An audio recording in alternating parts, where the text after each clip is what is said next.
Hello दोस्तों, स्वागत है आपका हमारे चैनल पर। हम फिर से आए हैं आपके लिए एक नई कहानी लेकर। दोस्तों प्लीज लाइक जरूर किया कीजिए, जिससे हमें भी पता लगे कि आपको हमारी कहानी कैसी लग रही है। तो प्लीज एंजॉय करें। दोस्तों आज हम आपके लिए लेके आए हैं एक घोड़े और एक गधे की कहानी। तो आइए शुरू करते हैं। एक बार एक घोड़ा रास्ते से जा रहा था। रास्ते में उसे एक गधा मिलता है। वह गधा घोड़े को देखकर घोड़े से कहता है कि कौवा सफेद होता है। घोड़ा उस गधे को समझाता है और उसे बोलता है कि कौवा सफेद नहीं काला होता है। लेकिन वह गधा उसकी बात को नहीं मानता और वह कहता है कि कौवा सफेद ही होता है। घोड़ा फिर से उस गधे को समझाता है। वह उसे समझाता है कि कौवा काला होता है, लेकिन गधा तो आखिर गधा होता है। वह घोड़े की तरफ देखकर बोलता है कि कौवा सफेद होता है। घोड़ा उसे बार बार समझा रहा था, लेकिन गधा घोड़े की बात मानने को तैयार ही नहीं होता और वह बार बार एक ही बात दोहरा रहा था कि कौवा सफेद होता है। बहुत देर तक घोड़ा और गधा आपस में इसी बात को लेकर बहस करते रहे। फिर घोड़े ने गधे से कहा, क्यों ना इस बात का फैसला हम जंगल के राजा शेर से करवाते हैं।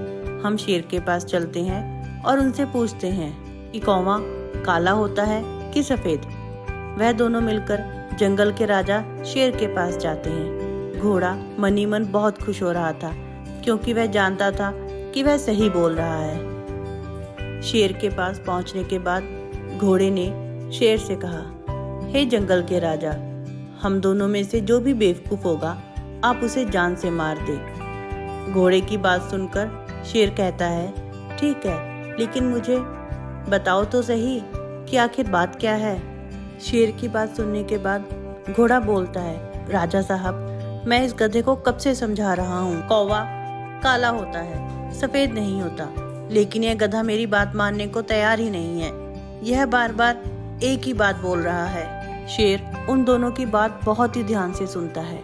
उन दोनों की बात सुनने के बाद शेर घोड़े से कहता है, ठीक है, मैं तुम्हें जान से मार देता हूँ। तभी घोड़ा डरते हुए कहता है, क्या हुआ राजा साहब, मैं तो सही बोल रहा था, कौवा तो काला ही होता है।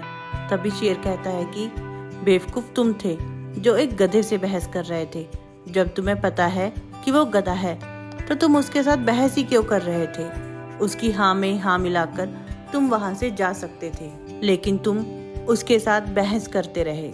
दोस्तों हमें भी हमारी जिंदगी में कुछ ऐसे लोग मिलते हैं जो कि उस गधे की तरह होते हैं, जो बहुत लोगों की जिंदगी बर्बाद कर देते हैं। हमें ऐसे लोगों की बातों पर ध्यान नहीं देना चाहिए और हमें सिर्फ अपने काम पर ही ध्यान देना चाहिए। तो दोस्तों हमारी आज की स्टोरी यहीं पर खत्म होती है। आपको यह स्टोरी कैसी लगी प्लीज आप हमें कमेंट में जरूर बताएं और प्लीज हमारे चैनल को लाइक, शेयर और सब्सक्राइब जरूर करें। दोस्तों कल फिर से मिलते हैं एक नई कहानी के साथ।